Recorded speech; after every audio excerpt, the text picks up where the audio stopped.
How to reset Spotify password. Hey everyone, welcome back to our channel. In this video, I'm going to guide you on how you can reset your Spotify password, so make sure to watch the video till the end. Now you can't reset your Spotify password using the app, so you have to instead open up your browser and then just go to spotify.com. So let's say you don't remember your password and that maybe you're logged out. So let me just log out first of all, and then if you don't remember your password and you want to log in, so you tap on login. If you had remembered it, you would be able to log in, but since you forgot your password, just tap on forgot your password button here.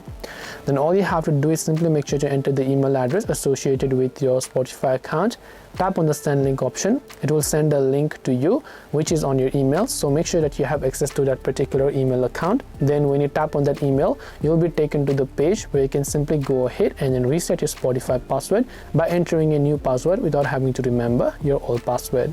This way you can reset Spotify password. Hope this video was helpful. If you have got any questions, feel free to leave them down below.